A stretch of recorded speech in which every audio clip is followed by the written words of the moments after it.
Hey everyone, it's me, Rami Marks, your Tangled Yogi out here in Northern California. Welcome to the Election Day Getaway Zentangle inspired class. I'm going to be teaching this class tomorrow on Election Day, but I thought I would share it with you as well. So let's talk about the things that we're going to need for class. I'm going to be working with the Micron Pen pen,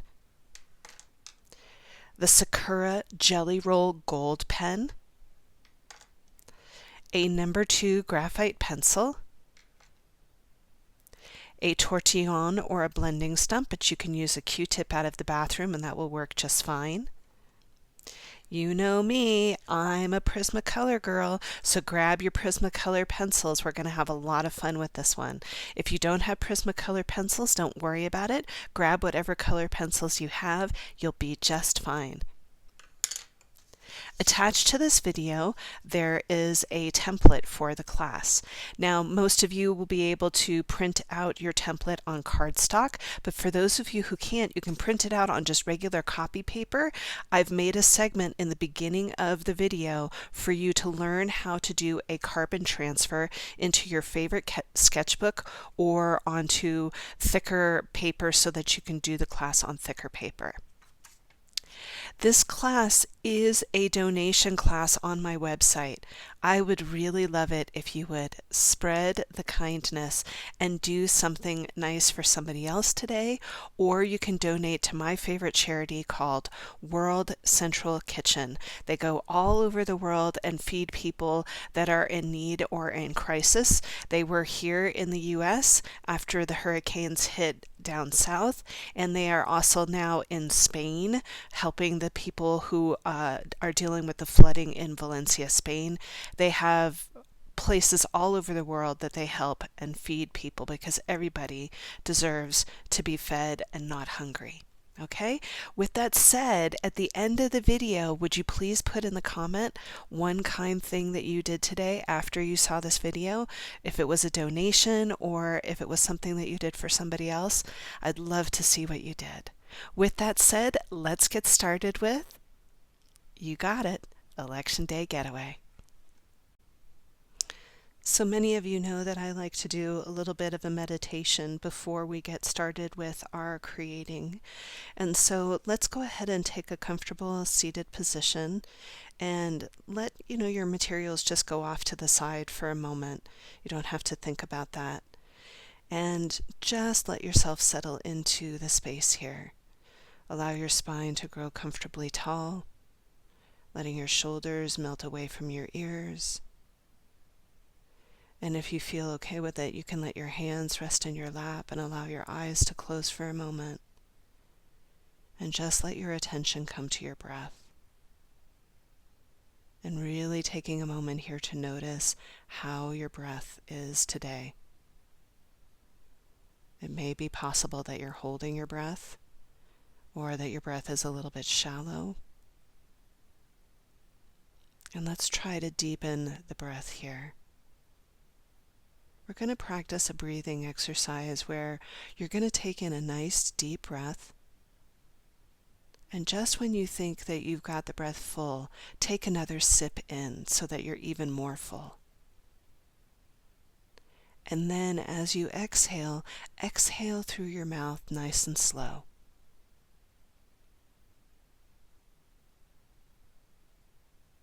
Let's do that again. Inhaling nice and deep. And just when you think you're full with breath, see if you can sip in just a little bit more. And then as you exhale, exhale through your mouth, nice and slow.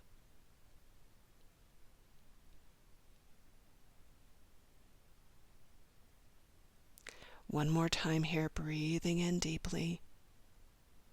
Sip in a little bit more breath at the top of your inhale.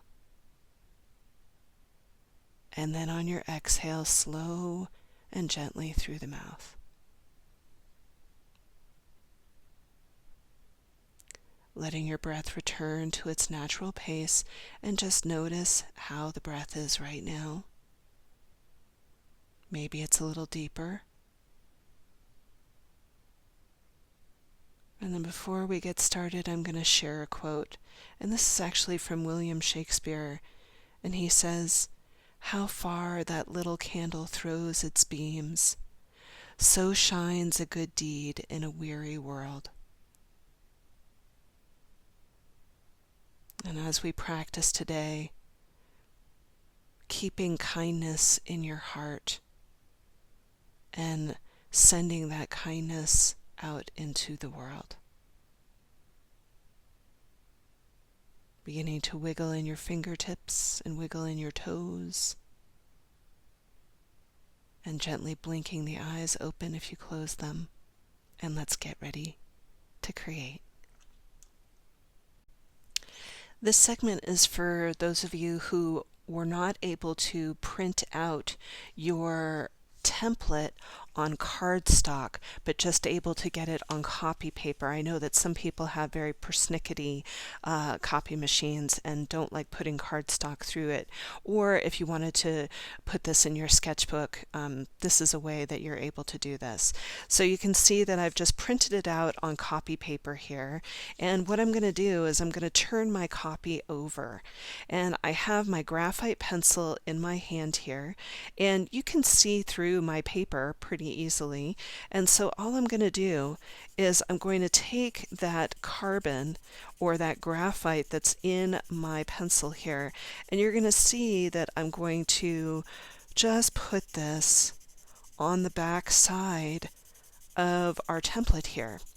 And what's great about this is that if you wanted to put this on a beautiful box, like, there's gorgeous wooden boxes that you can get at Michael's, or I know a lot of people like to do work on cigar boxes, which is really fun.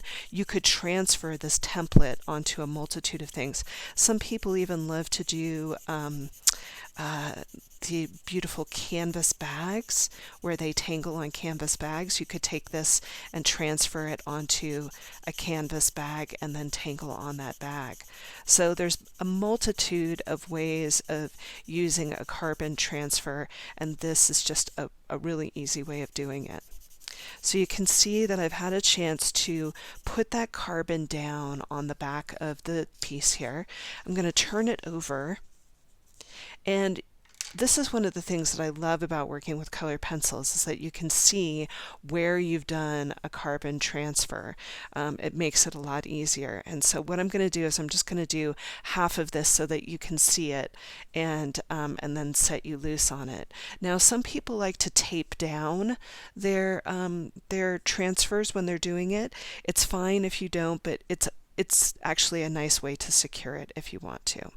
So what I'm going to do is I'm going to pick up a blue pencil, and you're going to see me start to trace over the top of the template. And you can see that I'm pushing hard on this pencil, and the reason for that is that I want to transfer the carbon onto the paper that I have been working on top of. So all I'm doing is just very slowly and methodically here, bringing this in.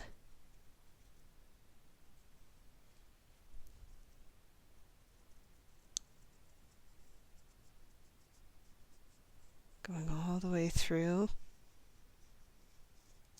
can see that I'm taking my time. And then I'll go ahead and I'll do the circle. I'm only going to do half of this so that you can see it in the video, but you would do the whole thing.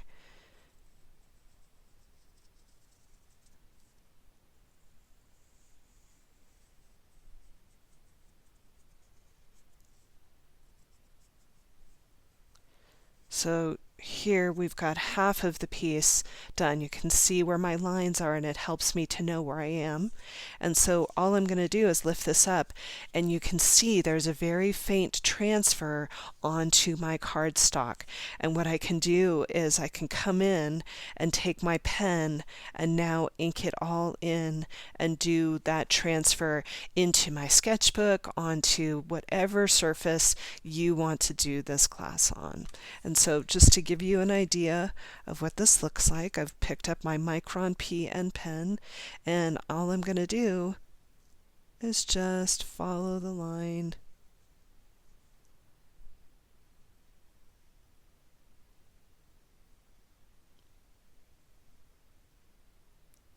Just like so.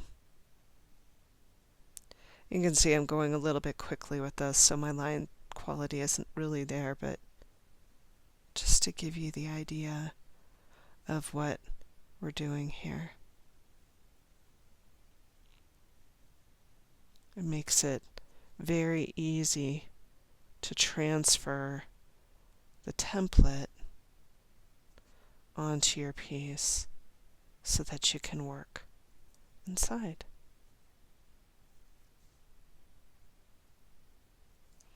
So hopefully you're getting the idea.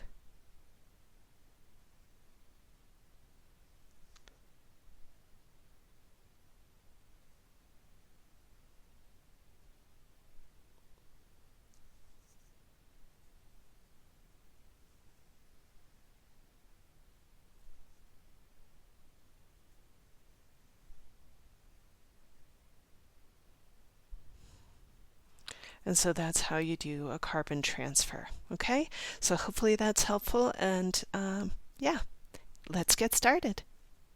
So I'm just going to come in with my graphite pencil here, and I'm going to go right into the center, and I'm just going to go ahead and divide the space in half, and then I'm going to turn my piece on its side and go ever so lightly with my pencil and divide it in half again. Now once I have that, you can see if I zoom in on this here that I have these nice triangle shapes. I'm going to go ahead and divide on the diagonal here, and then I'm going to do it again. And that is how I'm going to divide the space here. So you go ahead and do yours, and then when we come back, we're going to talk about our first tangle. So this is one of my favorite tangles that I learned pretty early on in my Zentangle adventure, as it were. And so what I'm going to do is I'm just going to start with what we were just talking about a minute ago. So I'm going to come in with my Micron PN pen, and I'm going to just go ahead and make a line, and then I'm going to make another line that's intersecting it, so you have kind of a plus sign there. And then I'm going to go ahead and I'm going to divide the space, and I'm going to divide the space again on the diagonal. So you can see I've just put an X through, and it almost looks like a star, which is why this name is star-ing. Ing is its own tangle, but star-ing has a little bit more, I think, a little bit more interest to it.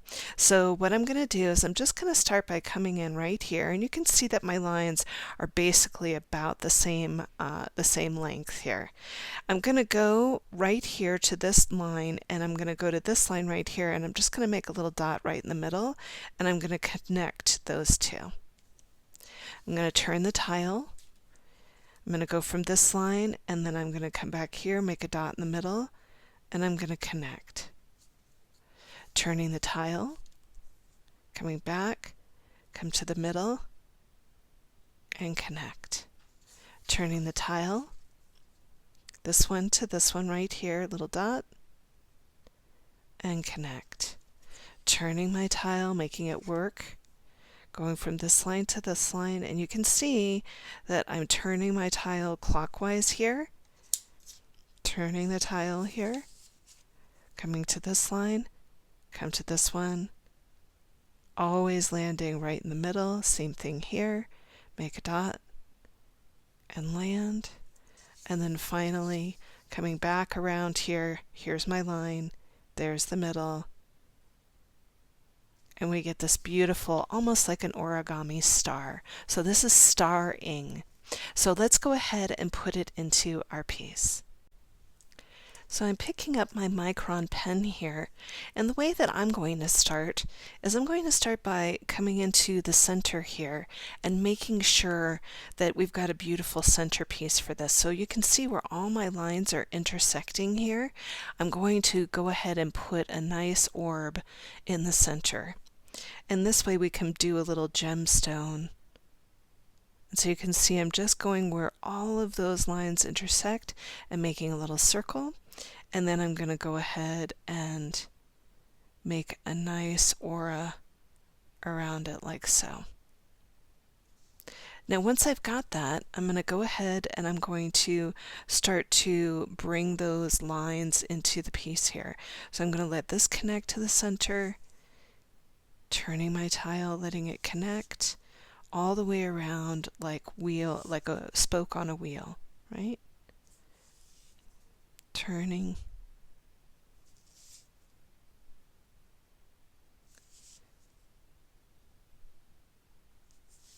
Once I have those in there, I'm going to start starring. So what I'm going to do is I'm just going to come to this top piece and then go to the right, or rather to the left a little bit, and I'm going to make a little dot right in the middle. I'm going to connect these 2 points just like so. Turning the tile, here we go. Coming to the next one, so you can see I've got this one.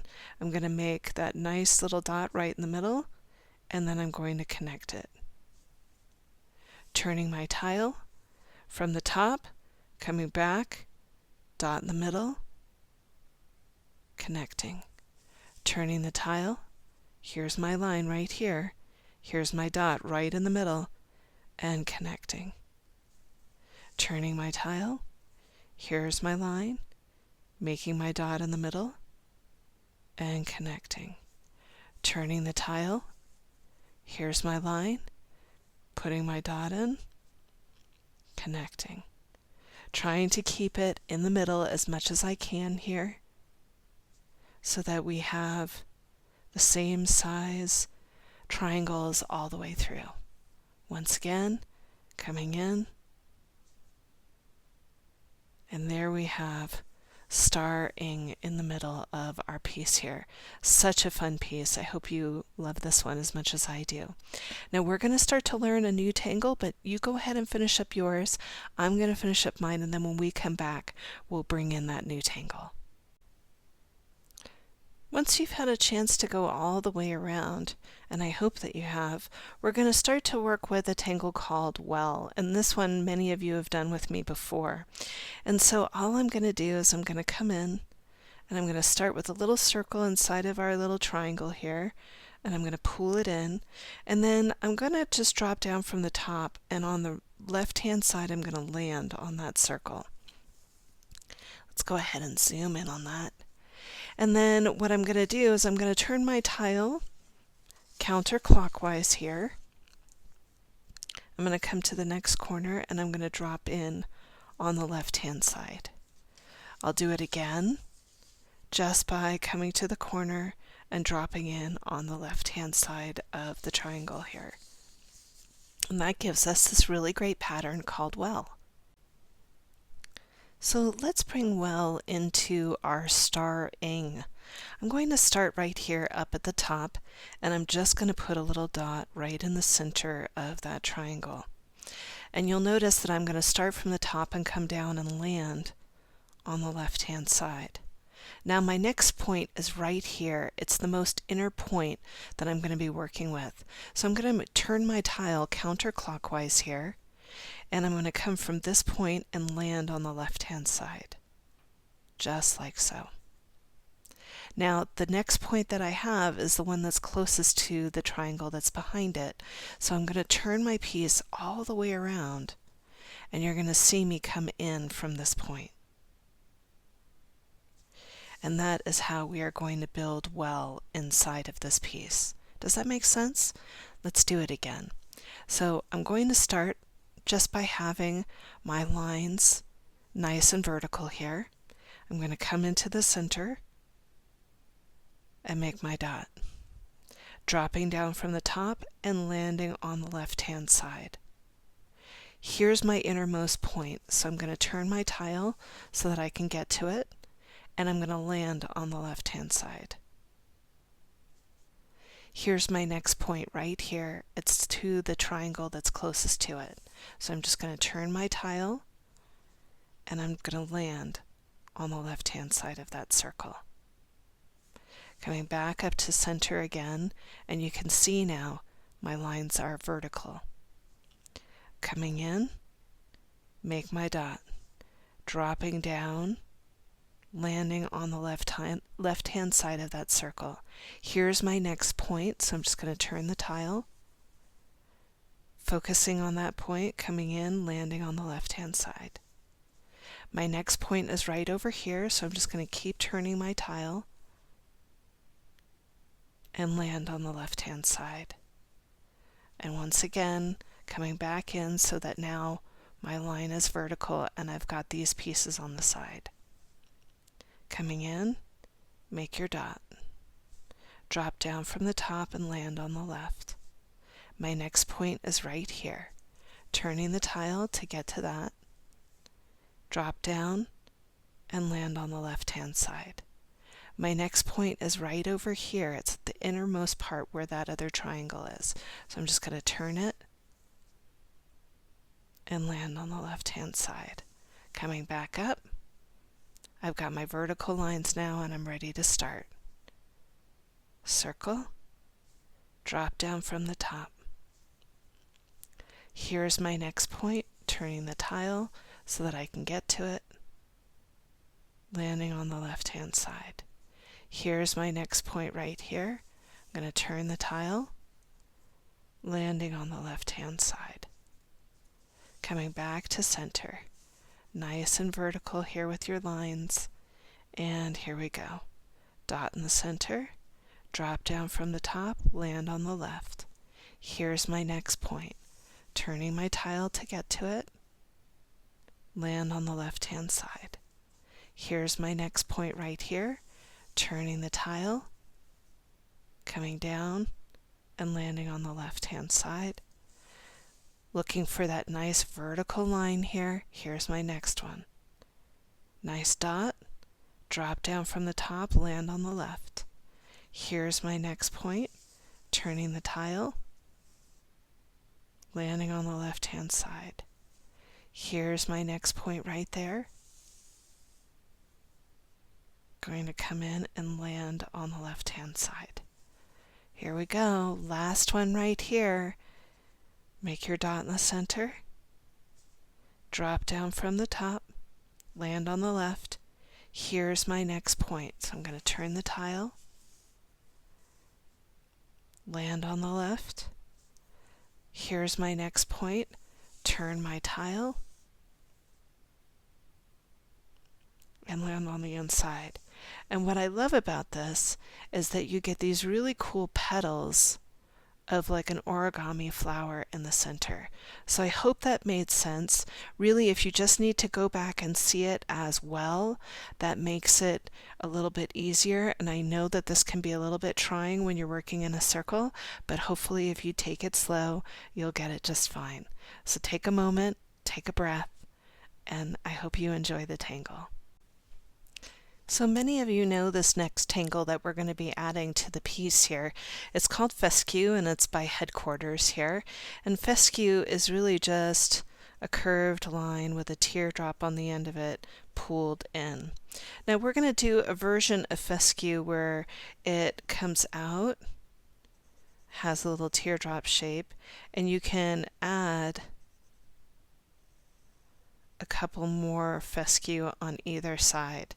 We're also going to come in and do a little aura around the top of it.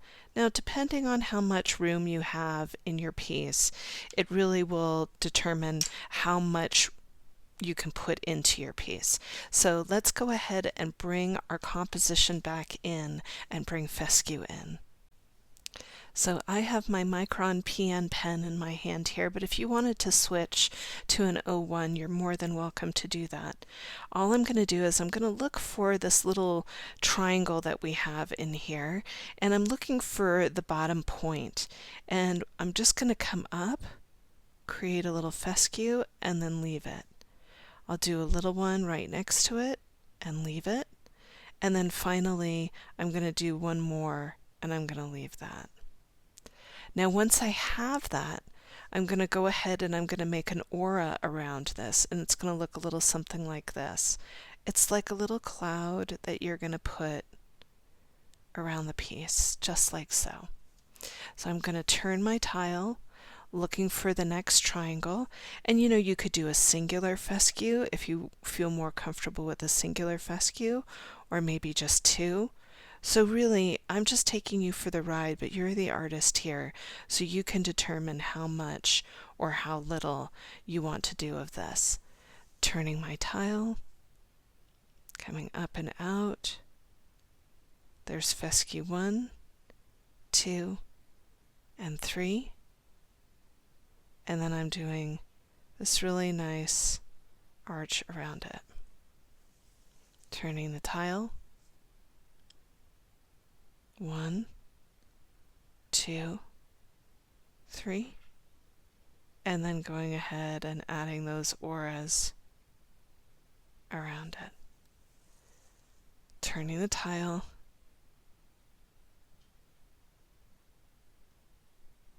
There's a lot of repetition in this particular piece, and I think that's where the Zen for me comes in. So just being able to repeat those inside of the piece and just get into the zone is really a place of sanctuary for me.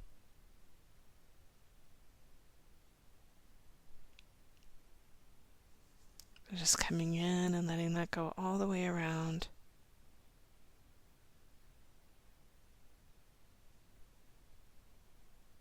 I love just bringing those in between. I think it gives it a feeling of flow and a little bit of softness too, because that first tangle that we did is really angulated, and this tangle is a little bit softer.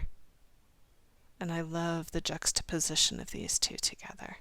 So you can see that it really brings that all the way around. So as you're working on yours, I thought I would bring in a little quote. And this one is by Scott Adams, and he says, "Remember that there is no such thing as a small act of kindness. Every act creates a ripple with no logical end." And I'm going to put this up on the screen for you so that you can see the quote. If you want to take a screenshot, that you're more than welcome to take that screenshot so that you have the quote. So you go ahead and finish up yours. I'm going to finish up mine, and then when we come back, we're going to introduce a new tangle. And this tangle was in Inktober this year.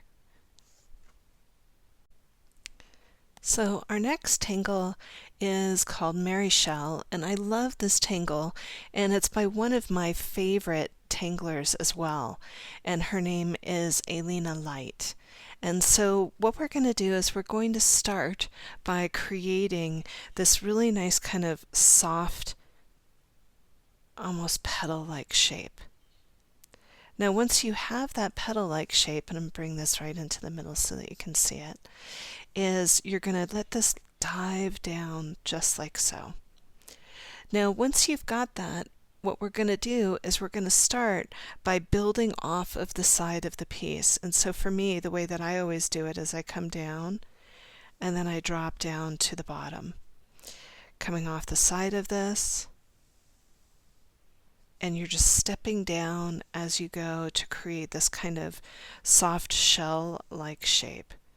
Now, what I love about this is that she changes direction on the other side. So you're going to see me come in here, and I'm just going to slide off the side here, and then I'm going to almost have a perpendicular line that comes back in. I'm going to step down and have another perpendicular line that comes back in. Same thing over here until it makes its way down. And that's Mary Shell. Really, really beautiful. Now, you can come in and do some detailing on the inside of it if you want to. She actually has a nice innipod in the center of hers, which is kind of pretty. I'm going to be leaving mine blank, but you can put in a pod, which is these 3 little orbs, to give this a little bit of interest.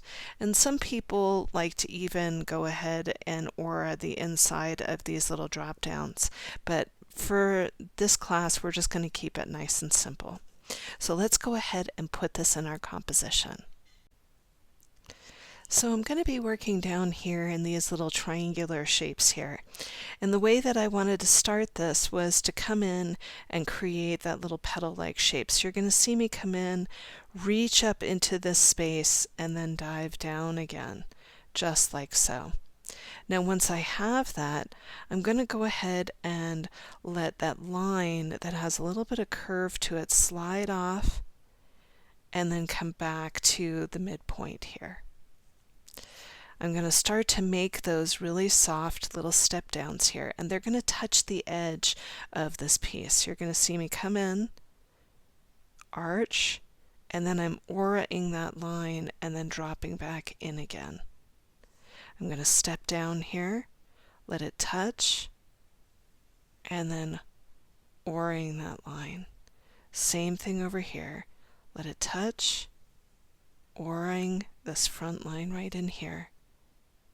Jumping down, auraing and touching, and last time right in here. So we've started to get this really nice shell-like shape here. I'm going to come over here to this side and I'm going to just bring that perpendicular line in like so. Stepping down, let it touch the edge, perpendicular line. One more time. I think I've got a couple more that I can throw in here. And last one right here. Letting it land. So it's got a really nice kind of soft feel to it. Let's go ahead and do it on the other side as well. So I'm just going to start by creating that petal-like shape, and you can see that I'm kind of thinking about lining those up, and I'm just going to reach up into that space, and then I'm going to drop right back down again. It almost looks like flux, that teardrop shape. Let's go ahead and zoom in on that a little bit more. So I'm just going to start by coming in, and I'm going to make this line slide down and then land right in the middle here. And we'll go ahead and start those auras. This one's going to touch the edge, and I'm going to let it come down a little bit and touch. Stepping down, let it touch the edge, and come back in. Dropping out, touch the edge, come back in. Dropping out, touch the edge, come back in. Once I have that, I'm going to go over to the other side, and I'm going to come in and start to make that perpendicular line. Coming down and coming in. Same thing here.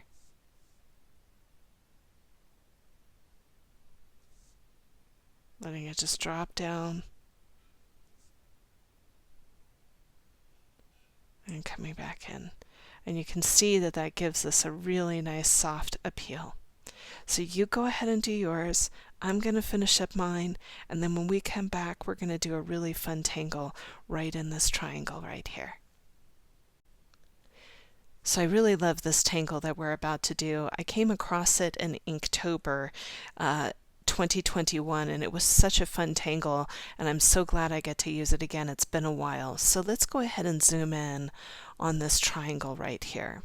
So what I'm going to do is I'm just going to come into the center piece and make a nice little circle right in the center. Now with that, I'm going to go ahead and I'm going to start to build these really soft petal-like shapes in the triangle. Now you notice that I'm not taking up the whole part of the upper half of that triangle. I'm going to turn my tile counterclockwise here, and I'm going to do another one over here. And then I'm going to turn my tile again, and I'm going to do another one that goes over here. So you can see that it's not taking up the full corner. I leave a little bit of space in there. Now what I love about this is that she drops down from the side here. So, you know, this has a nice relationship with the last tangle that we just did. So all I'm going to do is I'm just going to drop down 3 times, and you can see that they get smaller, and it's going to touch the next one. So I'm going to turn the tile, drop down, and it's going to touch the next one. And then this is the last one right here. 1, 2, and 3. And so that is a yame, which I think is such a beautiful tangle. Now she does some really nice embellishments on this, and because our space is so small, we may or may not do it, but what she did on hers was she did these beautiful little soft lines up at the top of hers. So you can see that as I turn it, all I'm doing is just a very gentle line that divides the space and then another line that goes with it. Same thing over here. And so you get this really beautiful tangle in here. Okay, so let's go ahead and bring that into our piece. Let's bring a yame in. Okay, so you can see that I've got that really nice triangular shape there. Let's go ahead and zoom in on it, and let's bring that really fun tangle in there. So I'm going to start by coming into the center and making a nice little circle. And then all I'm going to do is I'm going to start by bringing in that petal-like shape. So I'm going to come in, stretch it right up in there, and then I'm going to bring it back and down. And you can see that I'm not filling the whole space. I'm leaving room. I'm going to go ahead and go to the next one right here. I'm going to go ahead and bring that up and in, stretch it up into that space, and then come back and down. Turning the tile, and then once again coming down into the space, stretch it in there, and then coming back again. So once I've got those 3 petals in there, I'm going to start to do those step downs. So I'm going to just go down the side and land, go down the side and land, and then one more right here and bring that in. Turning my tile. Here's my next petal right here. I'm going to go ahead and go down the side, step down a little bit, go down and in, and this one's going to touch. Coming into that last corner right over here, down the side and in, down the side and in, and one more right here. Really bringing that nice kind of feel into it. So you can see there we have our ayame. Now, what I'm going to do is I'm going to come in and I'm going to start to pool my ink into the piece. Now, if you've got spaces like I do in here, you can come in and do a nice orb. And that will give a little bit more interest to the piece. So I'm going to go ahead now and I'm going to pool my ink around a yame here. You can see I've got these nice little interstices, these funky little triangles that happen. And I'm going to bring that up and in.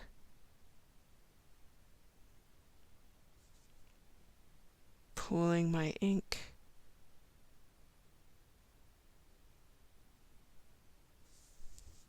And then I'll go over to the other side and do the same.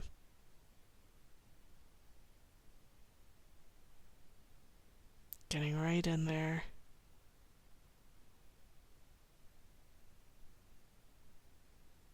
And it gives it this really neat graphic feel by bringing that in there.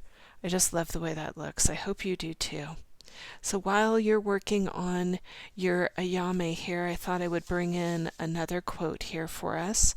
And this one is from Desmond Tutu, and he says, "Do your little bit of good where you are. It's those little bits of good that put together and overwhelm the world." So go ahead and just take that in for a moment. Do your little bit of good where you are. It's those little bits of good put together that overwhelm the world.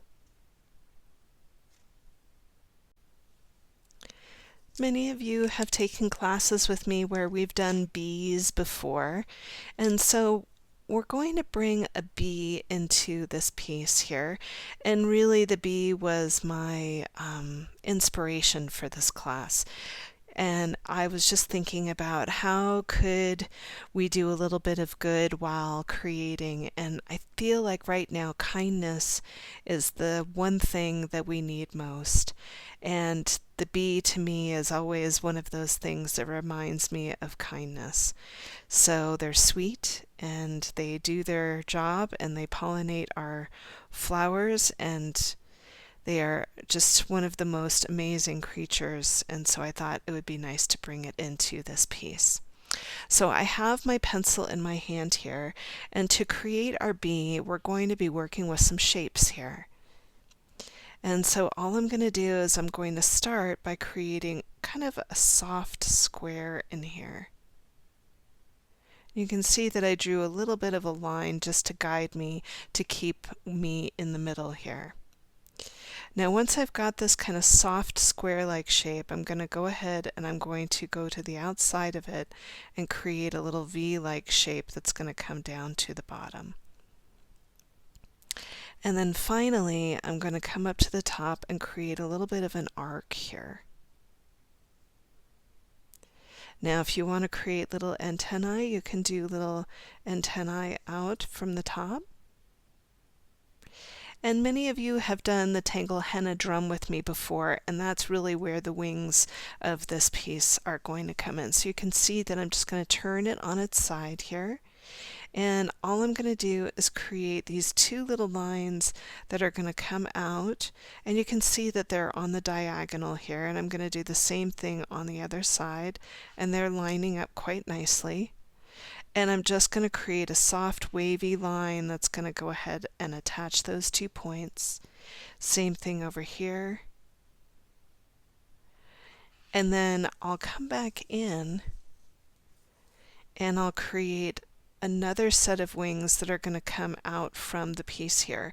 So it'll look a little something like this. I'm going to go ahead and create another line, and I'm just going to let a little wave connect.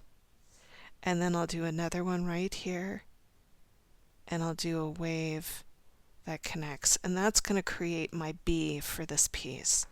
So once I've got that the way that I want it with my pencil here, I'm going to pick up my pen and I'm going to start to bring in those shapes. So here's that kind of soft square, an arc, and then I'm going to go ahead and create that little V coming off the side here, let it touch the edge, and then bring that wave back in, coming over here, bring that wave back in, and then I'll drop down with those little wavy lines and bring it back into the body. Same thing over here. And then I'll bring in my little antennae here. Now for me, when I'm doing the stripes of my bee here, I'm just going to turn it on its side, and I'm going to bring in some aura lines right here. So you can see there's my line that I'm going to aura, and I'm just going to go 1, 2, and here comes 3. Now I always like to start from the bottom here, and I'm just going to pull my ink into the bottom. I'm going to skip this one and go to this one. Now you'll notice that when I get in here, I'm going to leave a little sheen in the center here. And that's going to give me a little bit of light where my bee is. And then I'll finally come up to the top, creating a little bit of a crescent moon in here. Now if you want to do 2 of them and make the eyes of your bee, you're welcome to do that. And then you can pull your ink just like so. And then finally, for the wings, all I'm going to do is I'm going to do a little aura line of this outside edge right here. And then I'm going to do some slatted lines inside the aura just to keep it interesting. I'll do the same thing over here.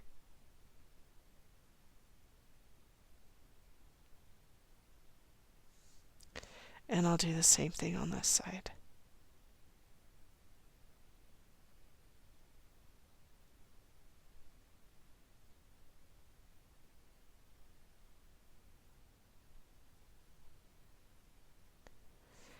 And there we've got our little bee.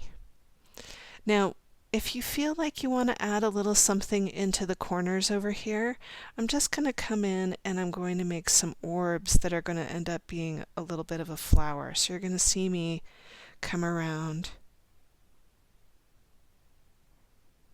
and create these flowers that almost look like Bronx cheer.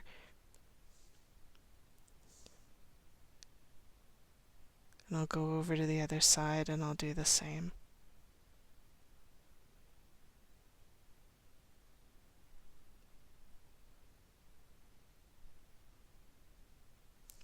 And that just gives it a little bit of interest. So you go ahead and do yours, I'm going to do mine, and then when we come back, we're going to bring in our banner. So I really wanted Be Kind to be this kind of focal point in the piece here. And so you can see that I've got this really nice arch in here that's going to be my focal point. And so I'm going to come in, and you can see that on each side I'm going to come in about halfway down, and I'm going to make a diagonal line that goes up. I'll go over here and do the same thing, just trying to line these two up as much as I can. And you can see that I'm working with my pencil here.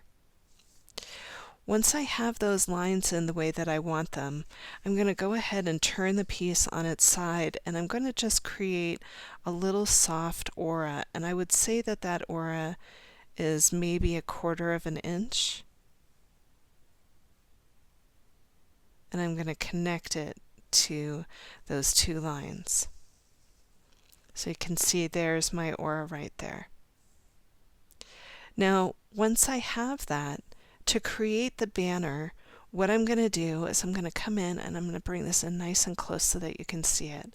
All I'm going to do is create this little arch that comes up and then down, and it's going to come out, and it's almost going to make a little triangle. And you can see that I'm not at the edge, I'm coming in a little bit, and I'm just auraing that line from the outside right there. Okay? Same thing's going to happen over here. I'm just going to create a little arch right here. I'm going to drop down, come up and make a little triangle, and then I'm going to go back up and in, but I'm not going to come up to the outside. I'm going to stay in a little bit. Once I've got that the way that I want it, I'm going to come in with my pen here, and what I'm going to do is I'm going to start by just working on the arch. So you can see that all I'm doing is coming in with my pen and working on that arch. And if you feel like you need to clean up your lines, you can clean up your lines a little bit. I'm going to go, and from this point right here, I'll come out and touch the edge. Same thing on the other side. Now remember those little arches that we have in here? All I'm going to do is I'm going to connect this line and I'm going to pull my ink into the arch. I'm going to let this go ahead and drop down, and then I'm going to create a little bit of that flag for the banner. I'm going to do the same thing on the other side. Here's my little arch, and I'm going to pull that in, and then I'm going to drop down and create the flag for that banner. And that's how we create our really soft banner. Now, I'm not the greatest at doing lettering, but what I have learned from my friends in the Zentangle world is that when you are doing your letters, you don't write your letters, you actually draw your letters. And so for me, the way that I do it is I come in with my pencil, and you want to make sure that your pencil is nice and sharp. And all I'm going to do is I'm going to do my best cursive, or rather my best printing that I can possibly do. And to be quite honest with you, my printing is not the greatest. I'm a much better cursive writer than I am a printer. But you can see that I'm really taking my time and just bringing in my letters here. And I'll take a little pause in there and start to bring in the rest of my letters here. You can see that I'm using all uppercase here.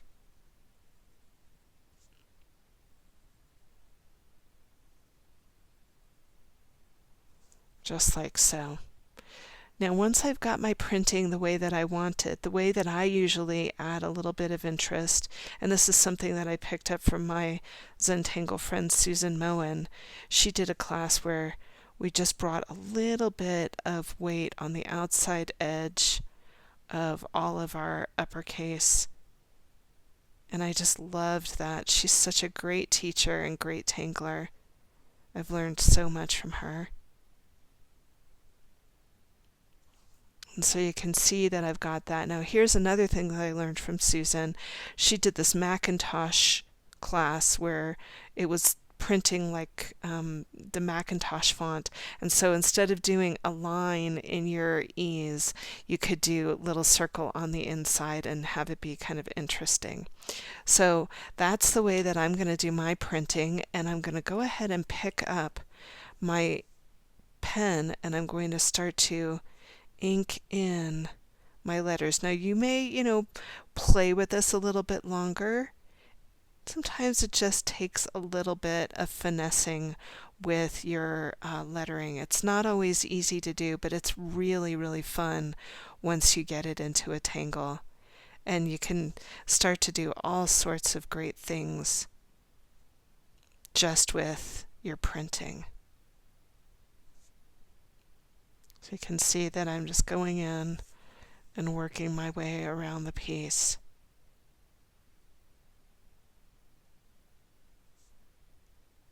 Just like so.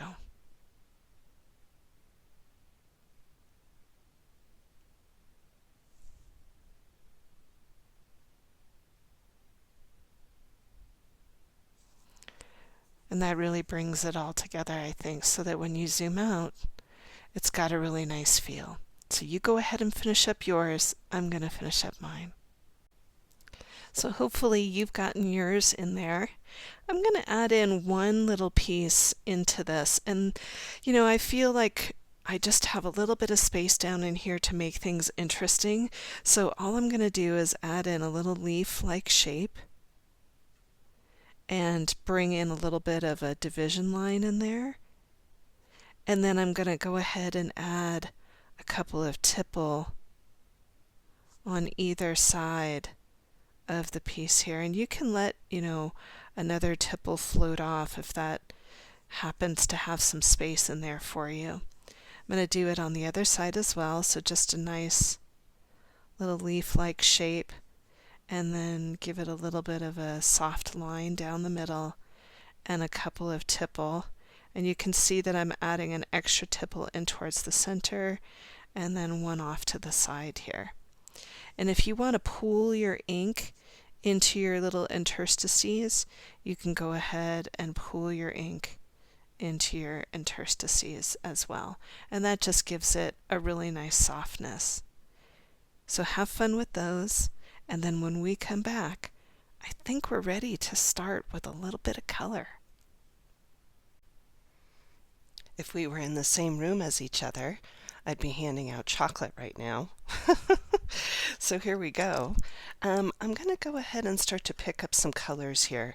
I have in my hand the Sunburst Yellow, which is PC 917, and it's a nice warm yellow. And then I have in my hand Orange, which is PC 918. And then finally, I'm going to be using a wine-colored red, and this is Crimson Red, PC 924. Now remember, if you don't have the same colors as me, what I'm really looking for is a warm yellow, an orange, and a red. Okay? So grab those colors, and we're going to start by working in the center of our piece. So I'm going to pick up the yellow first, and you can see that my yellow is really well sharpened up here. And so what I'm going to do is I'm going to zoom in on the center, and we're going to work on the side of our pencil here. Now you can see that all around the center, we have almost what looks like a petal-like shape. And I'm going to show you what I mean in a minute. This is one of my favorite things to do with well when I'm shading it. So I'm just going to go ahead and start to lay the pencil down on its side and rub the side of the pencil into the paper. You can see that I'm holding the pencil really far back. So I'm going really, really lightly with it. And I'm just dusting in one side of the flower here. Going really nice and light. Getting right in there. Softening it up. So that's my foundation with this. Now I'm going to come in with a little bit of the orange, and you can see that my orange is nicely sharpened up, and I'm going to start to dust in a little bit of that orange into each of these petals here.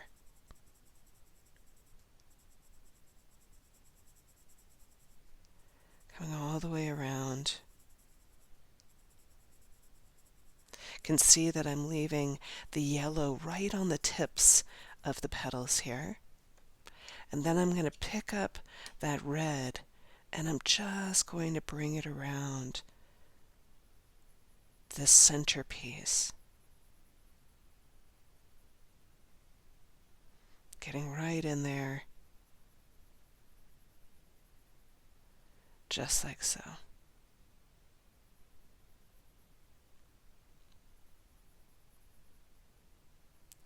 And you can press a little bit harder along the black line.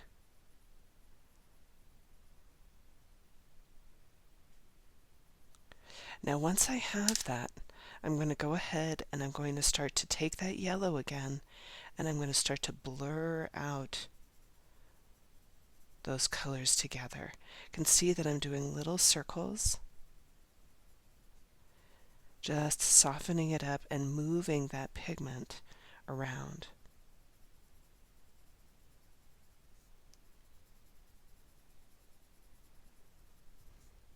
I'm using the yellow because the yellow has a lot more wax, and so it has a tendency to push that pigment around and give it the softness that we're looking for.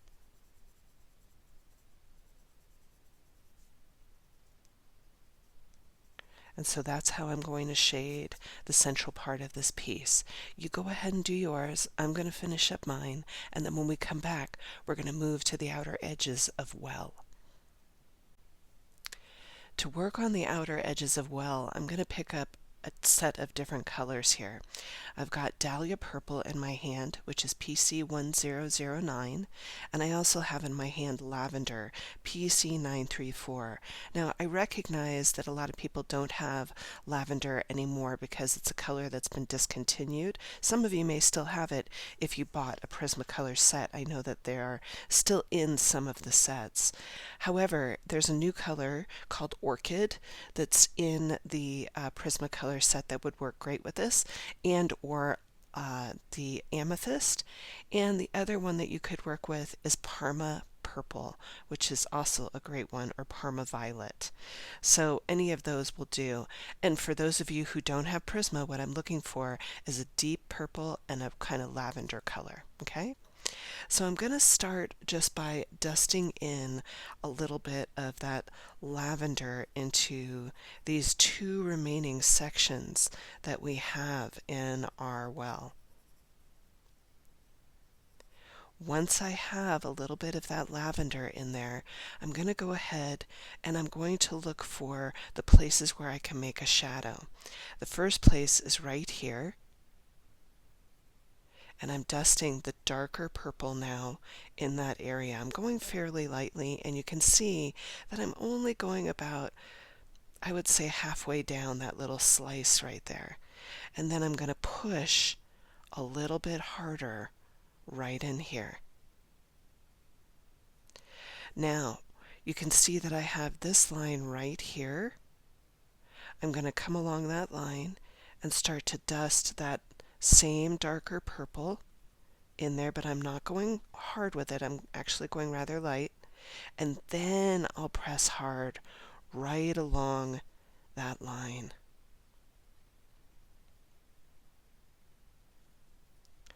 Once I have that, I'm going to come back in with that lavender, and I'm going to go very, very lightly right along the edge of where that dark purple is meeting that light purple, and then I'm going to back up into where that really dark line is and do little circles, really, really nice and light.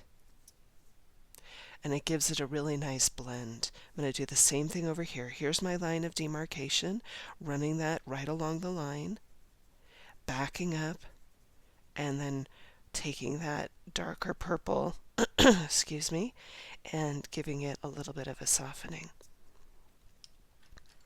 Now I am going to pick up my white pencil. This is PC 938. For those of you who are brand new, you'll notice that what this is going to do is it's going to give a really kind of buttery blend to where these colors are meeting. And it gives it a really nice softness. So I'm going to go all the way around and do that very same thing in each of those petals. You go ahead and do yours. So let's go ahead and take some of those orange and yellows and start to bring them down into these pieces in here. So I'm going to pick up the yellow first, and I'm going to start by working inside of the flux-like shape that we have at the top. Now I'm going to just lightly dust this in, and let's go ahead and zoom in on that.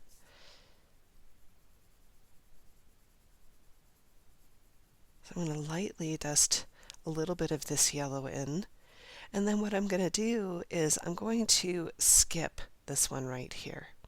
I'm going to go ahead and go to the next one, and I'm going to dust a little bit of yellow up top and a little bit down below.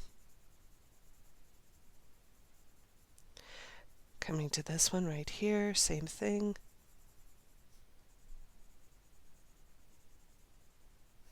And then I'm going to go over to the other side, and I'm going to do a little bit of a dusting of the yellow in here. You can see that I'm going to skip the first one.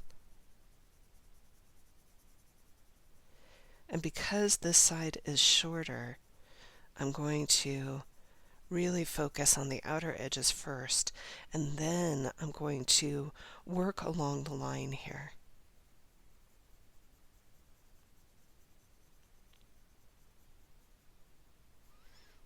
Now once I have that, I'm going to pick up a little bit of the orange here, and I'm going to start to bring that into the center. And I'm going about halfway up.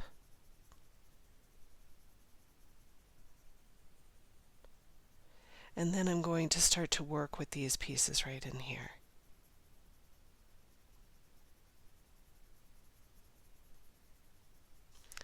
Going down to the bottom,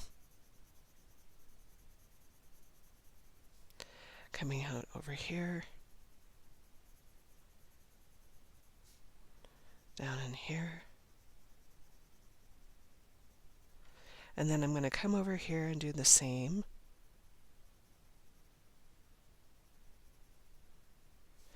And I'm going to skip right in there. Okay? Now once I have that, I'm going to start to pick up some of the red, and I'm going to bring that in right at the bottom of that flux-like shape. Coming in over here, giving a little dusting here, right down in here.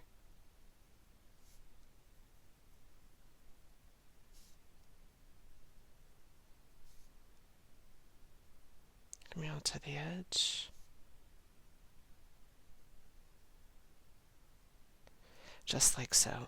Now once I have that, I'm going to pick up a little bit of that yellow again, and I'm going to start to blur my edges. So you can see that I've got this kind of tri-color in here.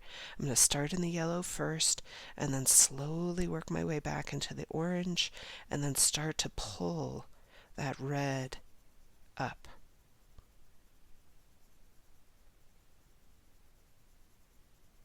and that gives this a really nice softness. Now if you want to make it more pronounced, you can always make it more pronounced. I'm going to come in here and do the same thing. So just little circles very lightly, starting to pull those colors around.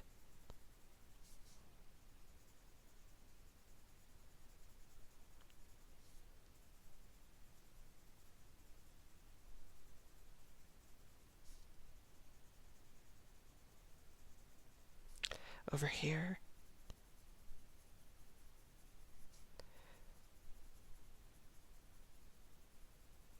Giving that a really nice light softness. Now once I have that, I'm going to start to pick up a little bit of the white. And any place where I see a little bit of roughness of the paper, I can come in with a little bit of that white and just blend it up. And I'm also going to come into the areas where I have a little bit of just the yellow, and I'm going to blur those out. Now you want to make sure that you don't have any red on your pencil because you don't want to drag it in there. I dragged it in a little bit, but not too much. The final piece that I'm going to do with this is I'm going to start to add a little bit of graphite in here. And so what I'm going to do is I'm going to come in, dust a little bit of graphite down here, up here. And what I wanted to make this look like was that this petal was almost swinging around the back edge of the piece here. So I'm going to come in, add a little bit of a shadow here and a little bit of a shadow here. I'll pick up my blending stump. Now remember, if you don't have a blending stump, you can always use a Q-tip from the bathroom. I'll come in and dust this out. You notice that I'm leaving a little bit of white in here.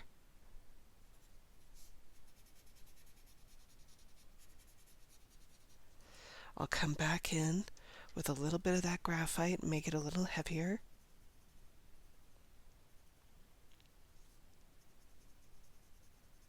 And then I'll start to come over here and add in a little bit over here. So just a light dusting of graphite. You can see I'm just using a number 2 pencil.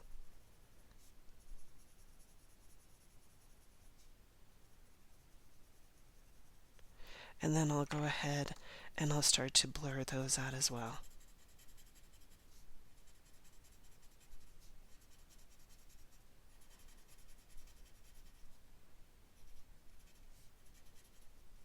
If you want to add a little definition to it, you can. Coming in. Just like so. So I'm going to do that to this one as well. You go ahead and do yours. Have fun.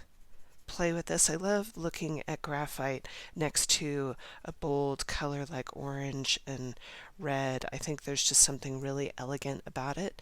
So I'm going to do the same exact thing on the other side. You go ahead and do yours. Let's pick back up our purples that we have, and we're going to start to work in a yummy here. So let's zoom in on a yummy. And what we're going to do is we're going to work on the big petals first. I have the lavender in my hand here, and I'm just going to start by dusting in a little bit of that lavender inside of these petals. But you'll notice that I'm leaving a little bit of the white in the center. I'll take a little bit of the darker purple and bring it into the points and into the center. And then I'll come back in with a little bit of that lavender and tease up a little bit of that darker purple. Now once I have that, I am going to pick back up a little bit of the yellow and the red. So you can see that I've got the yellow in my hand here, and I'm just going to work on the outer edges of those little step downs that we did. I'm going to pick up a little bit of red and just put it right on the edge.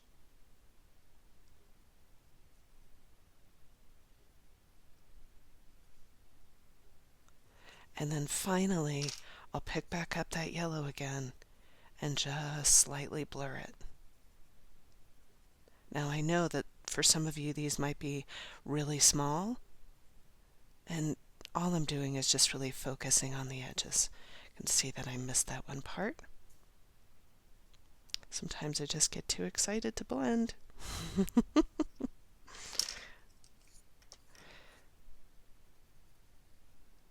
And you can see that that really brings just a gorgeous feeling in there.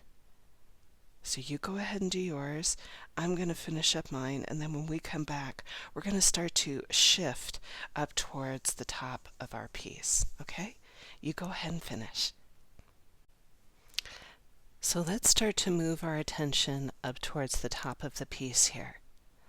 So we're going to go ahead and start to work inside of our bee.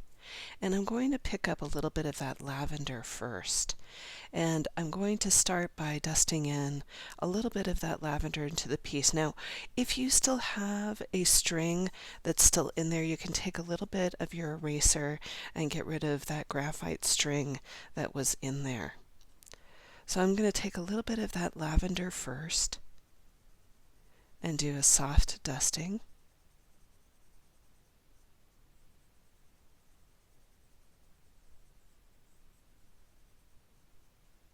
And then I'm going to go ahead and start to pick up a little bit of that darker purple. This is the dahlia purple.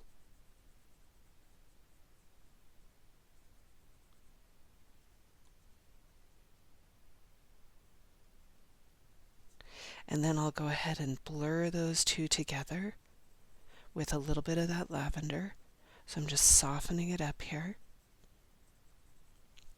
And then finally, I'm going to pick up a little bit of my white and give it a really soft dusting. You'll notice that I'm going to leave a little bit of that light source on the side here. So this really gives it a little bit of luminousness. Is that a word? Luminousness. Luminosity? Who knows? And then I'll come in and blur it up again. So you can see that I'm kind of going back and forth with it, which I love. So let's go ahead and add in a little bit of our yellow into the piece here. You're going to see me come in with a little bit of that yellow and just dust either side. Notice how I'm leaving a little white right there in the center. A little bit here. And if you want to give this a little bit of a punch, you can pick up a little bit of that orange and just dust the edges. And then finally, what I'm going to do is I'm going to pick up a little bit of that graphite, and I'm going to just go along the edge of our bee here.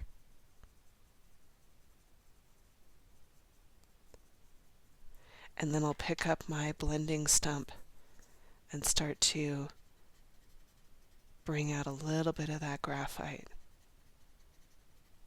Now, if you're like me and you really struggle with graphite because you're left-handed, or, I mean, it probably is a problem for everybody because graphite moves, you can pick up your white pencil and just set that graphite. So you can see that I have my white pencil here. I want to make sure that there's nothing on that pencil so that you're not bringing in any color that you're not hoping to bring in. And you can see that what I'm doing is I'm just taking that white and going right over the graphite, and that sets it. And if you want to do that down at the bottom, you can as well.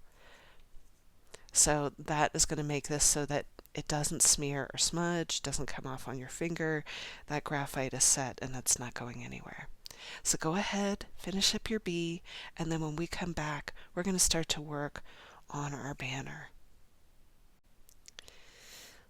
Let's start to bring in a little bit of that graphite into where our banner is. This is going to help to give a little bit of shading and a little definition. So I'm going to come in and I'm going to start to dust in a little bit of that graphite right underneath where the head of the banner is. And you can see that I'm just doing little circles with that graphite, going nice and light.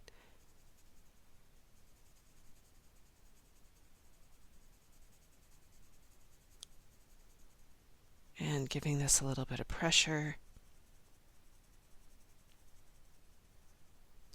And then I'm going to come in and start to, I've got a runaway pencil there, and come in with my tortillon or my blending stump. You can use your Q-tip for this, and you'll notice that I'm going to leave the points light.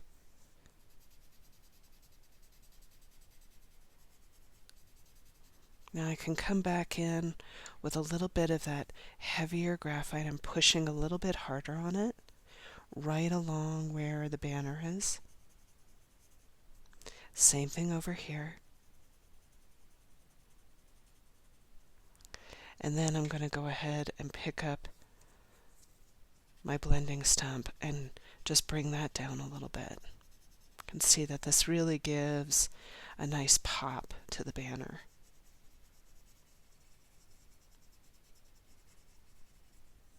Now, if you find that you get a little bit of that graphite into the top of the banner, you can always come in with your eraser and just bring in a little bit of that lightness again. So go ahead, do the sides of your banner, and then when we come back, we're going to start to work with these leaves, and then we're also going to start to work with the background. So for the leaves, I'm going to start to pick up a little bit of that yellow, and we're going to start to bring that into the leaves here. Now, because it's fall, I decided that I wanted to do them with fall colors, so I'm going to pick up that yellow first, and I'm going to dust it in on both sides. And then I'm going to pick up a little bit of that orange, and I'm going to start to dust it right on the inside of those petals. Now you'll see that I'm leaving a little bit of lightness right in there. I'll pick up a little bit of that red.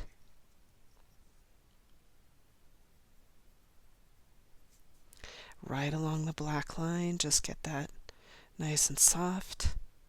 And then I'm going to pick up that yellow again and start to just blur those colors together, getting a really nice soft blend.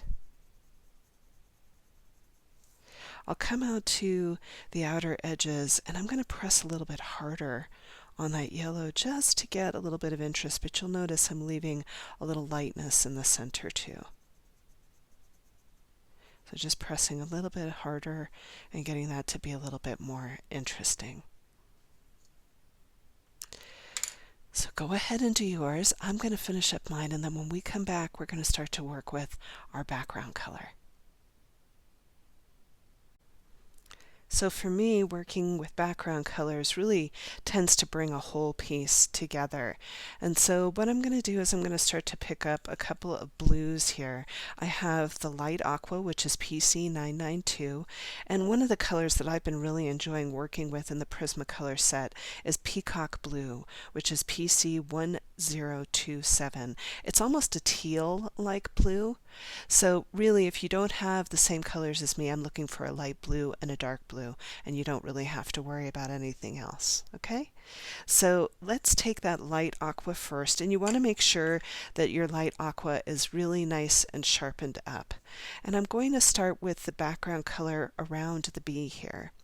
So you're going to see me come into these areas. Now, because this has got a lot going on in here, I'm really using the points of my pencil for this. So I'm very, very lightly starting to dust in color here. I want you to imagine that you're tickling the page with your pencil. You're going really, really lightly. So I'm just starting to bring that in and start to work around this bee.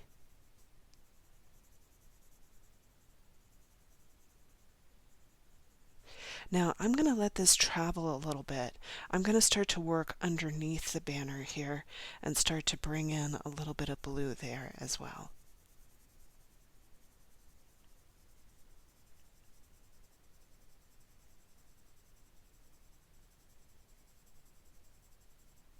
I'm going to start to let it dust around the banner in these corners. And I'm going to let it come up a little bit too. Same thing on the other side. Very, very lightly. It's just a soft dusting of color.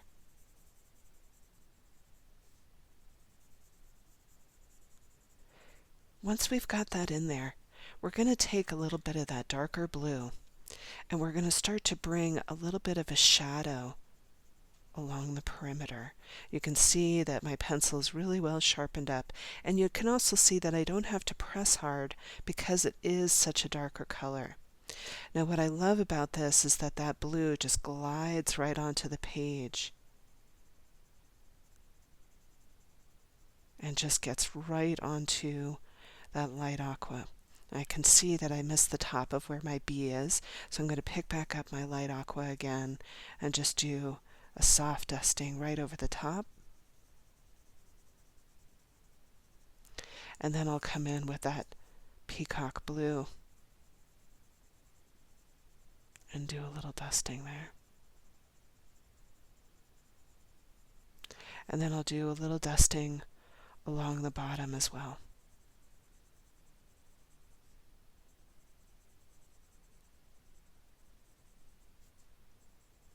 Give that a little bit more in there. And then I'm going to take my pencil and just go along the black line and give this a little bit of heaviness.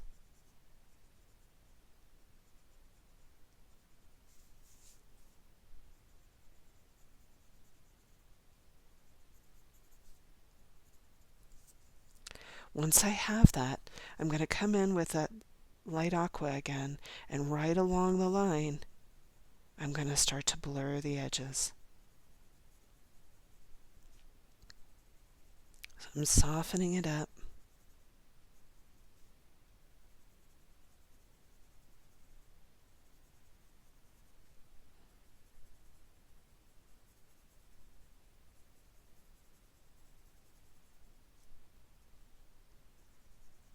And giving that a little bit of a blur.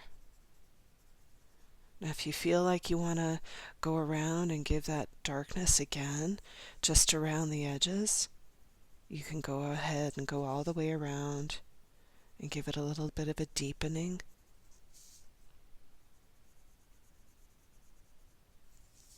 And then for me, I'm going to come in with a little bit of that white again, and I'm going to soften up everything.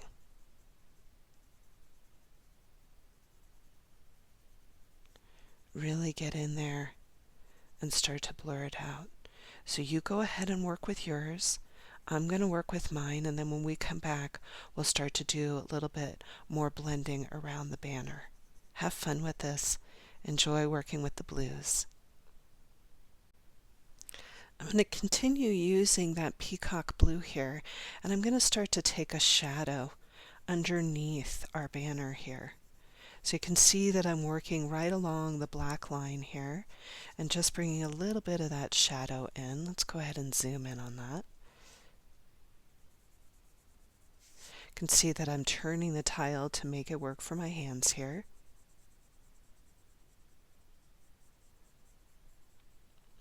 And then I'm going to take a little bit of that white and start to very softly blur these two together. You can see that I'm leaving the lightness underneath.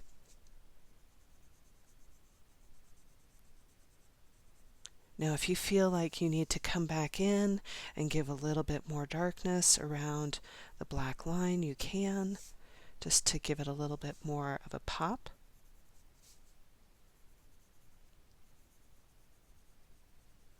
And then I'm going to go ahead and come down where the flag is in here, and I'm going to start to bring in a little bit of a shadow on the inside. And then I'll also bring in a little bit of a shadow right in here. Picking up my white, starting to blend that in a little bit.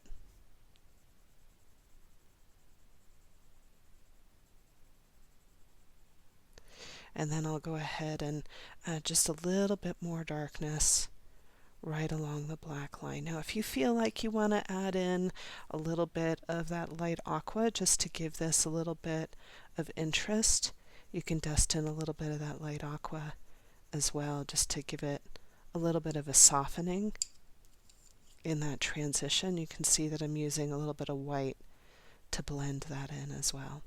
So I'm going to do the same thing on the opposite side. You go ahead and do yours as well.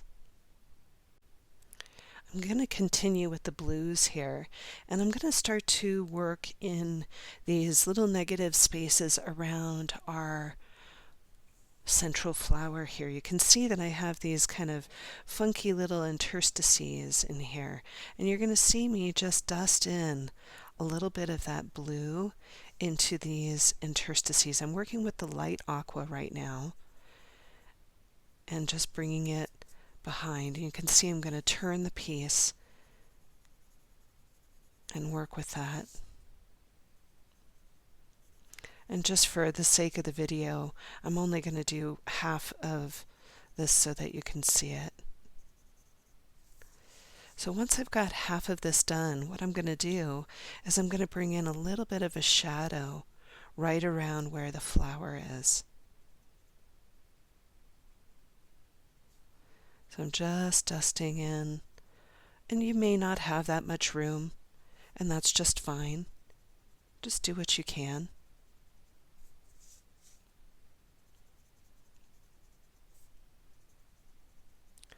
Once you have that, I'm going to come back in with a little bit of that light aqua and I'm going to blur it. So a little internal shading here. We were doing perimeter shading before, and now we're doing internal shading. And if you want to pick up a little bit of your white and get that color nice and creamy in there. Okay, so play and go ahead and do yours.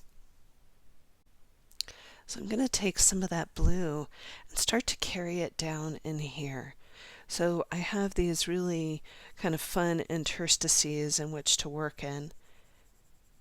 So I'm taking that light aqua first and just bringing it in to these fun little interstices that I have. You can see that I'm turning the tile, making it work for my hands here.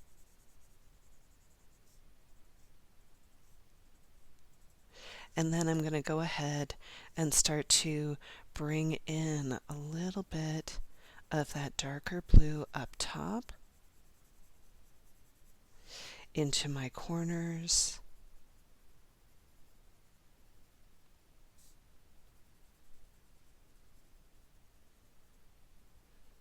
And then I'll start to blur with a little bit of that light blue.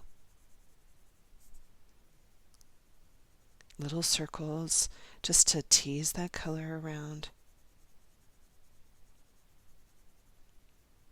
And then I'll come in with some white, making sure that there's nothing on there that doesn't need to be. Really getting a nice soft creaminess with that blue. And if you want to go back in and give it a little intensity, you can come in and just give it a little bit of that intensity right along the edges just to keep it interesting. I love the way that looks. Isn't that so cool? I mean, here it looks really flat. Now in here it has a little bit of a pop. You can even come in along the edges in here if you have the room. So I'm going to go ahead and do the same thing on the opposite side. You go ahead and do yours. One of the things that I like to do with a piece is bring in a color that isn't present anywhere else in the piece and start to do little pops of it. So in my hand I have lime peel green, which is PC1005. I'm going to take lime peel green, and I'm also going to be working with my graphite pencil. I'm going to start in the center of the piece here, and I'm going to start in with that lime peel green. And I'm going to do a very soft dusting of it and leave a little bit of a light source on the left-hand side. You can see that there's a little bit of light there. I'm going to go ahead and come in and press a little bit harder now and give a little bit of a shadow, not much, but just a little bit. And then once I have that, I'm going to pick up a little bit of that graphite and I'm going to start to dust it in right along the edge. I'm going to take a little bit of that lime peel green and I'm going to use that lime peel green to blur that color around, and it gives this a really dramatic effect.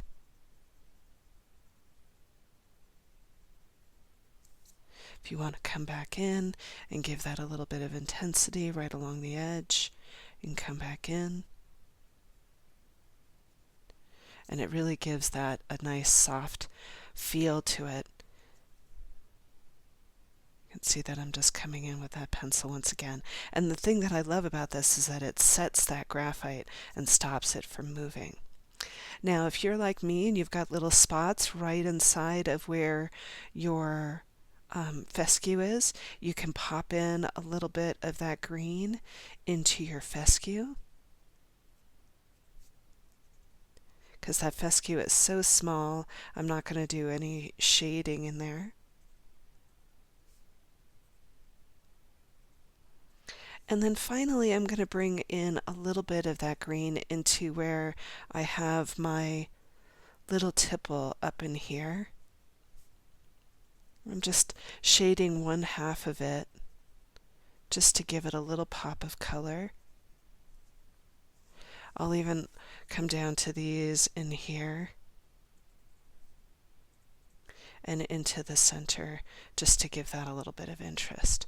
So you go ahead and do yours, I'm going to do mine, and then when we come back, we're going to finish up with a couple of different things. So I want to bring a glow to the center area in here. And so what I'm going to do is I'm going to do a little bit of shading that's not unlike what we do with a Zen button. So I'm going to come into this piece here, and I'm just going to do half of it so that you can see it for the video's sake here. I have the orange in my hand, and I'm just dusting in a little bit of that orange on the outside edge. Now I'm also going to come into the inside edge as well, and you'll notice that I'm leaving a white highlight in the center of my piece. So you want to make sure that your pencil is really well sharpened up for this. Let's go ahead and zoom in on that some more so that you can see it. So you can see that I've got that really soft orange in there.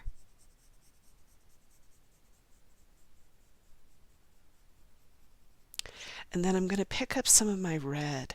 Now you want to make sure, once again, that this is really well sharpened up. And you're going to see that I'm just going to work along the line here.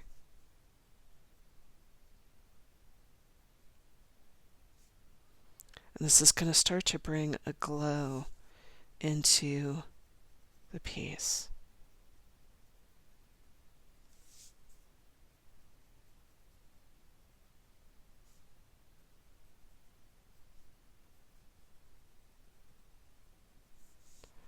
And then I'm going to go ahead and start to bring in a little bit of that orange over the top of it, just to give it a little bit of a blend.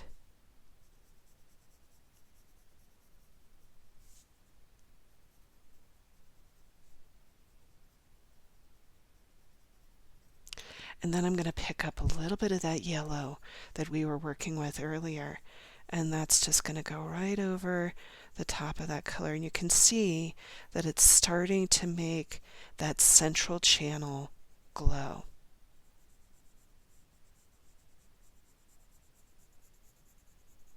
Notice how I'm leaving the white in there. Just love the way that that looks. Just gives it a really unique pop. So I'm going to go ahead and do the same thing on the other side. You go ahead and do yours. So this might be my favorite part of the whole piece. I just love how that glows right in the center. It takes your eye right to it, which I really love. Now, in my hand, I have the Sakura Gold Jelly Roll, and I'm just going to show you how much this changes the piece just by bringing in the gold. And isn't that so fantastic? I just love the way that the gold shimmers with this whole piece. So let's go ahead and start to bring that in. I'm going to hold that there so that you can see it. And so the way that we're going to do the gold is we have the remaining area around the perimeter and in the interior that's all going to be gold. Now, I recognize that this is a lot of work, but this is a lot of Zen work. This is something that you can just let yourself soften into. You know what you're doing. It's not really hard, and you can just be with your project. And so what I'm going to do is I'm going to show you a part of it, and then I'm going to set you loose on it and let you go.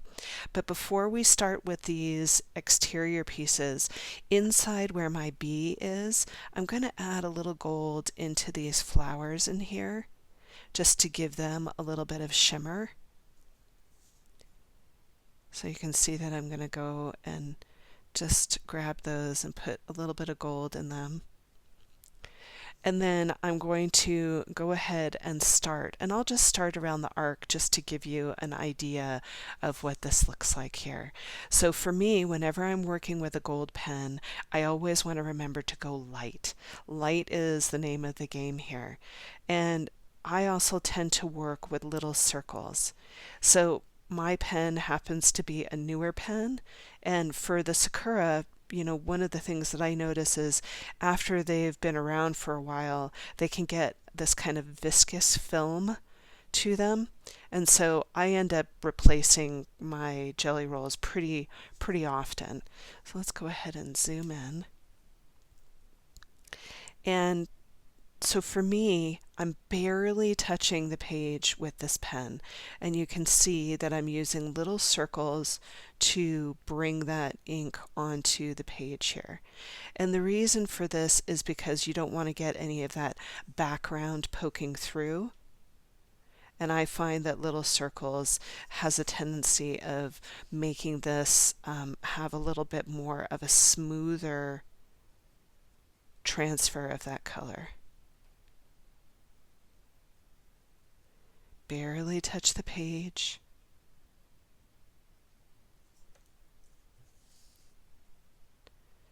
And just start to work your way through.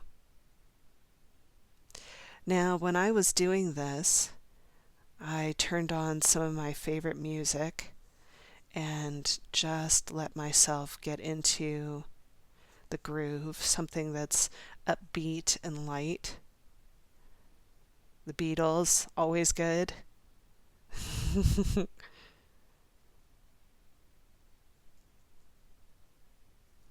So I'm just going to work my way through here. And you can see that just by bringing in that gold, it changes the feeling of the piece. It really gives it this shimmer, and it's very uplifting and light. And I just love it. Look at how gorgeous that is. When you start to bring that in, I can see that I missed a little spot over here. Just love it. So I'm going to set you loose on this. Lots to do here, but look at how beautiful that's going to be. And when we come back after you've done your gold, we're going to finish up in our banner. So you can see I've had a chance to go all the way around. Look at how pretty that is. I just love that. I hope you do too. And I'm going to pick up my white pen just for a minute. I happen to have the Sakura Jelly Roll 10 in my hand here. And I'm just going to add a couple of little highlights into this piece, not a lot, just a little bit. So I'm going to go into the center here and add a little highlight. And then I'll come up into where my bee is. Let's go ahead and zoom in on that so that you can see it. Come up to where my little bee is. And bring that in. And then if there's any other spots that you think you want to bring a little highlight into, I'll bring one down in here. Give that a little bit of juiciness, as it were.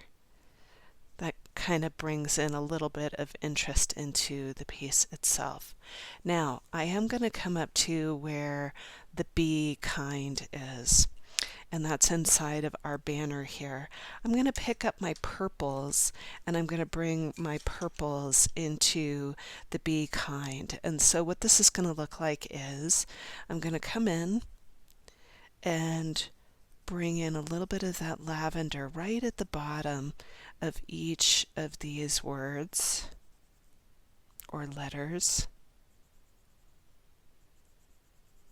And then I'll take a little bit of that darker purple and give a little bit of intensity down at the bottom. I'm giving this a medium push.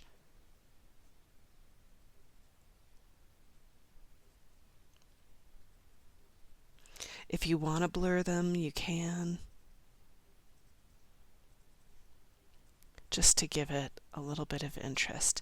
So go ahead and do yours. I'm going to finish up mine. So I chose the phrase be kind because I know that we are all feeling quite stressed right now. And usually the first thing to go when people are feeling stressed is kindness and patience. And right now, I feel like more than ever, we need to be kinder and more patient to each other. So I'm going to end the class with one more quote, and this is from Paramahamsa Yogananda, and he says, "Kindness is the light that dissolves all walls between souls, families, and nations." And I'm going to put it up on the screen here so that you can see it. I just thought that this was a really important quote for all of us to remember, that if we're just a little bit kinder to each other, things will go a lot better. So with this class, you can see that I had cut out my original and kept it inside the template, but you could keep it in square form and maybe add a couple of tangles into those corners. I wanted to give that option to you as we come to a close today. The other thing that I wanted to talk to you about was that, you can come back in and do different tangles inside of your piece. Right now, this is one that I'm working on, and I actually used silver for this one and used different tangles throughout. Right now in the Zentangle world, there is Graphite, which is going on during the month of November, and so I've used a couple of tangles from the Graphite challenge here, and I'll try to put that in the link below so that you can go and find that group and join in. But I want to encourage you to play with this template, add different things into it, and really just explore your curiosity and have fun with it. All right, so let's go ahead and put our chop in to the piece here. I'm going to go ahead and actually do a really nice little ghost chop in mine.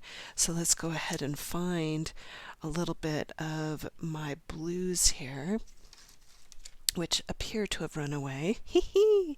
And so I'm going to go down into this corner right here and just put my chop in. And your chop is just your initial, and you can see that I'm doing this with my darker blue just to give it a little bit of softness, but also to let myself have a moment to finish up the piece. If you enjoyed the class, please give this video a thumbs up or a nice review. I would love to see your creations over on the Tangled Yogi Art community page on Facebook.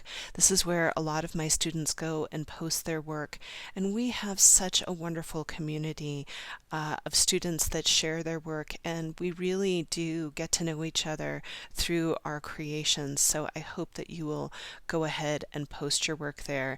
If you're not part of the community already, all you have to do is answer a couple of security questions and you're into the group. So that's it for me. I'm Rami Marks, your Tangled Yogi. Please practice kindness today. Practice kindness with yourself and kindness and patience with those around you. Remember, we're all going through this together, and that's the only way we're going to make it through, is together.